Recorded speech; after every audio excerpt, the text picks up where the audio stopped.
જય શ્રી કૃષ્ણ, જય દ્વારકાધીશ મિત્રો. આજે આપણે અધ્યાય 14નો 17મો શ્લોક સમજીશું.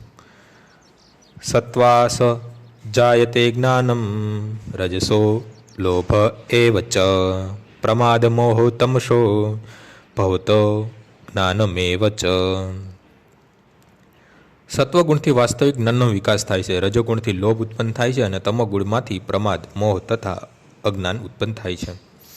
વર્તમાન સભ્યતા જીવો માટે બહુ અનુકૂળ નહીં હોવાથી તેમના ભલા માટે કૃષ્ણ ભાવનામૃતની ભલામણ કરવામાં આવે છે. કૃષ્ણ ભાવનામૃતના માધ્યમથી સમાજ સત્વગુણનો વિકાસ કરશે. સત્વગુણનો વિકાસ થવાથી લોકો વસ્તુઓને સાચા સ્વરૂપમાં જોઈ શકશે.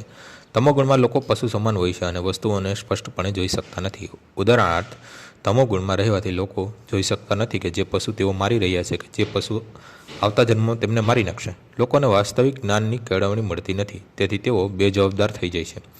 આવી બેજવાબદારીને અટકાવવા માટે સામાન્ય જનતાને સત્વગુણ ઉત્પન્ન કરે એવું શિક્ષણ મળવું જોઈએ. જ્યારે તેઓ વાસ્તવિક સત્વગુણમાં કેળવાશે ત્યારે તેઓ વિવેકયુક્ત થશે અને વસ્તુઓને તેમના યથાર્થ રૂપે જાણી શકશે. ત્યારે જ લોકો સુખી થશે, સમૃદ્ધ થશે. ભલે લોકો બહુ મોટી સંખ્યામાં સુખી તથા સમૃદ્ધ ન હોય તો જો પ્રજાની કેટલીક ટકાવારી પણ કૃષ્ણ ભાવનાવૃત્તનો વિકાસ કરી સત્વગુણી થઈ જાય તો વિશ્વમાં સર્વત્ર શાંતિ તથા સમૃદ્ધિની ભાવના છે. અન્યથા જો દુનિયાના લોકો રજોગુણી તથા તમોગુણમાં જ રચ્યા રહેશે તો શાંતિ અને સમૃદ્ધિ આવી શકશે નહીં.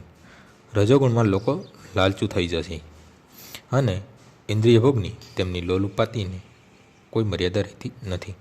મનુષ્ય જોઈ શકે છે કે કોઈ મનુષ્ય પાસે પૂરતું ધન અને ઇન્દ્રિય તૃપ્તિ કરવાની પૂરતી જોગવાઈ હોય છે, તેમ છતાં તેમને માનસિક શાંતિ કે સુખ મળતા નથી. તે શક્ય જ નથી કે કારણ કે મનુષ્ય રજોગુણમાં સ્થિત હોય છે. જો મનુષ્યને સુખ જોઈતું હોય તો તેના પૈસા તેને મદદ કરવાના નથી, પણ કૃષ્ણ ભાવનામૃતના અભ્યાસ દ્વારા તેને સત્વગુણમાં ઉન્નત થવું પડશે. મનુષ્ય જ્યારે રજોગુણમય રહે છે ત્યારે તે માનસિક રીતે દુઃખી હોય છે.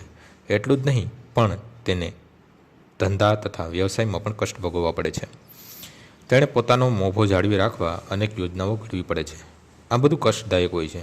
તમોગુણમાં લોકો ઉન્મત્ત બની જાય છે. પોતાની પરિસ્થિતિથી વ્યગ્ર બનીને તેઓ નશાનો આશ્રય લે છે અને એ રીતે તેઓ તમોગુણમાં વધુને વધુ ડૂબે છે.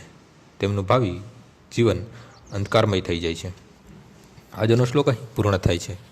આવતીકાલે ફરીથી સવારે 6 વાગ્યે મળીશું. જય શ્રી કૃષ્ણ.